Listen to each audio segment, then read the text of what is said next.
In the retired couple that wants to go sailing department, you need a few things. Around 40 feet, but no bigger than 45, so you can still handle it with just two people? Check. In-mast furling? Check. 3 bedrooms with an owner's bed you can get in and out of from both sides? Check. U-shaped galley so you can make coffee at sea without falling down? Check. Shallow keel so you don't get stuck in the island sand? Check. Mast height ICW friendly? Check.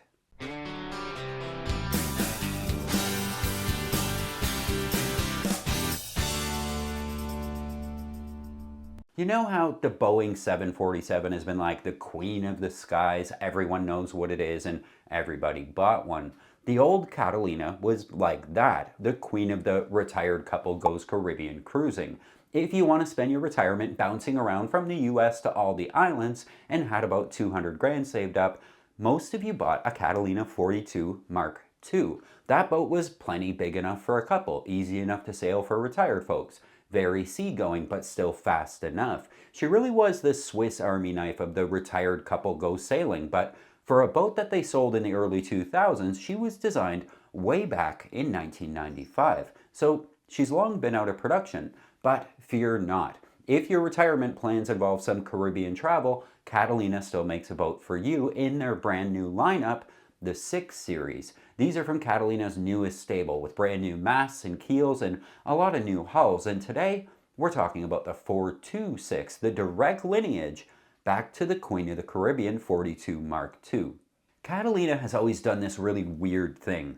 They listen to the owners' groups. They actually participate in the conversation with owners and make changes and tweaks to designs based on customer feedback. I know that all sounds like an easy win for any company, but in the real world, most companies don't. They stamp out a product and they send it to market and they move on, but not Catalina. They seed the product all the way through to retirement, which is kind of nice. And let me know in the comments at the end here, is this one as good as the original? The 42 Mark II leaves some very big shoes to fill, so let's see what you think. From the dockside, as you step through the gate and the lifelines, there's a notch cut in the coaming to make it easier to step into the cockpit if you can't make very big steps. This may seem silly, but I promise you, it doesn't go unnoticed. Out back, we have a walk-through transom with what might be considered a sugar scoop, but there's really no room to sit and sunbathe out here. No electric folding gizmos, just a solid lip to stand on, a fold-out ladder to the water, and a cutout to walk into the boat. I think I'd rather have a bathing platform to load the groceries on from the dinghy, or to sit and dangle my feet in the gin clear blue water, or to stand on to take a Caribbean-style soap and shower. But cutting into the boat space to give me that would make this platform a sacrifice to the interior volume of the boat, or you'd have to make the boat longer. Catalina has chosen to maximize the usable space on and in the boat instead. We note the factory outboard mount that they gave us here for the dinghy motor and the speakers mounted up under the stern rail seats. Also note that where the old 42 was a single helm, this is a twin with matching Edsons, and to save you from having to buy two of everything, they put the chart plotter right in the middle. From back here, we note the channels and covers for all the lines that are let aft to the coaming winches and the helm pedestal bars up above the steering wheel that bend forward to provide a grab handle in the cockpit. This is just good thinking. Headed up the side deck, we take a moment to pick at the Dodger. I've said this before, but it bears repeating. The canvas work at every boat show I go to is dominated by Catalina. No other boat, no matter the price, has canvas work that is this perfect. It's always this gray color and it's taut, and the stitching is perfect. The windows are crisp every time. We note also the super long Genoa tracks on the side deck. These decks are of course cored, as is the hull, but only above the waterline, to keep the boat light at the top and heavy at the bottom. Genoa tracks like this are sort of a compromise. Very nice to have this much sheeting angle control, but a lot of bolts going through the glasswork to take care of if you're going to own this boat for a few decades. Rebedding these tracks will be one very long day for some owner someday. Stainless coach top grab rails, not one, not two, but 3 of them, all the way past the mast, so you can clip into them if you need to. Chain plates well inboard to increase our upwind sheeting angles, which we like, and these new boats have flush hatches. There is a drainage channel around the hatches, but a good sized wave will still get in here if you leave them open under sail. I was actually on one of the French boats last summer and was down below when a wave crashed over the deck and watched the water come in through flush hatches.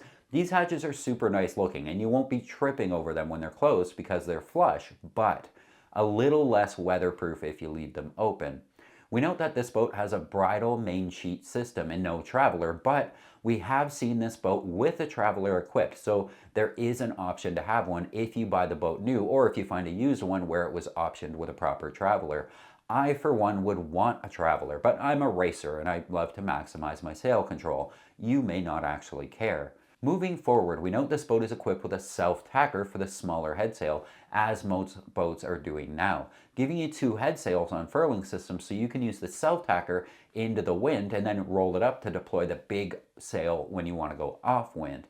This makes sailing very simple. Imagine you have to climb upwind by yourself in a narrow river or inlet. You deploy the self-tacking jib and center the main, and you can zigzag tacking up a narrow passage without having to do anything with the sheets. I like this and can definitely see the usefulness of it. The old 42 Mark II couldn't do this. Headed up to the bow, we note a few things that Catalina just refuses to compromise on. A full stainless bow roller for two anchors that will accommodate any anchor design you want. All the French boats are using molded rollers now that limit the anchor choice in the name of looking nicer, and Catalina hasn't taken the bait.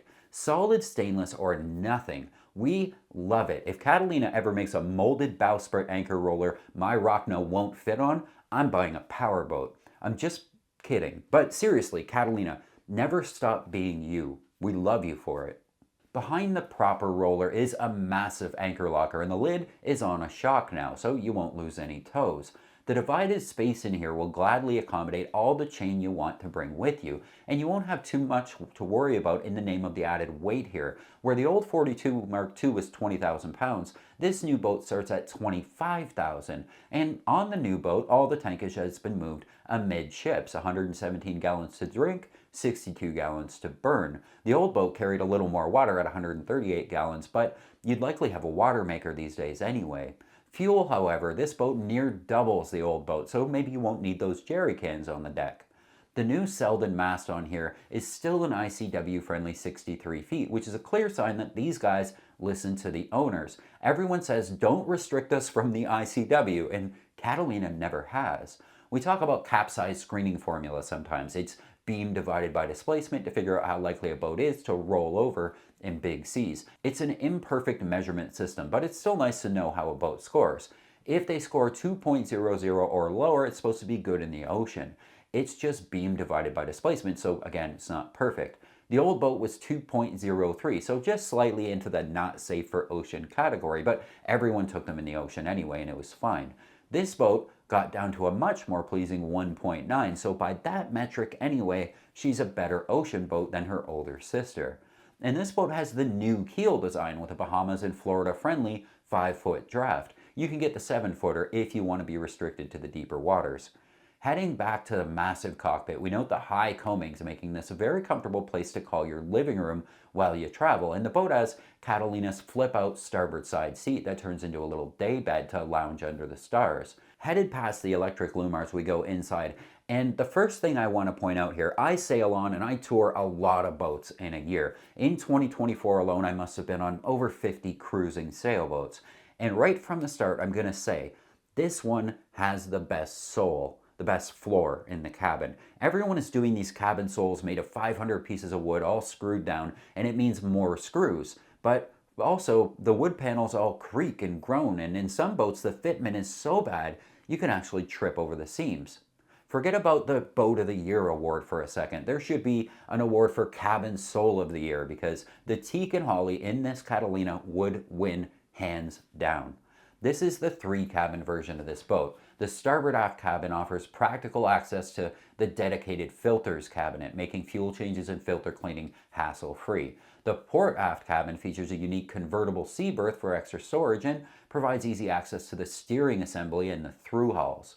This is what Catalina does. They call up the owners of their boats and they say, what would make your life aboard easier? The owners say, I want very easy access to all the water filters and fuel filters, the dipsticks and the through hulls, and the steering gear. And Catalina says, say no more, and hangs up. And we get stuff like this, exactly what the owners asked for.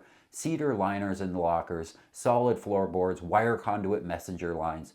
The work and joinery in here is top notch, and it feels kind of classic with all the grains lining up and the deep stain making it feel warm, but also modern with the upholstery fitting so perfectly and being so bright white.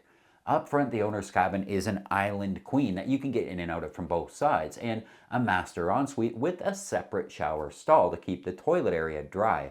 My biggest complaint about the old boat, the 42 Mark II, was that the galley hallway that went nowhere. You get into the galley and the hallway was just sort of a dead end, and it always felt a little weird, but on this boat, the back wall of the galley is the door to the third cabin and the steering gear access. This boat, just like the old one did, comes with the latest Yanmar of the time and a shaft-driven 3-blade and access doors all around for oil changes and level checks. It's everything we've come to expect from this brand and maybe some more. We haven't actually seen a good sail test of this boat yet, but we're hoping Catalina will take us out on her soon so we can really put her through her paces and report back to you guys on how she does. Maybe we'll be able to bring you that this summer. What do you think, Catalina? Are you up for the challenge? While you're here, don't forget to hit that subscribe button and give this video a thumbs up. It really helps us, and leave a comment if you have experience, especially with the old Queen, the 42 Mark II. What do you make of this new thing? We'll see you guys next time.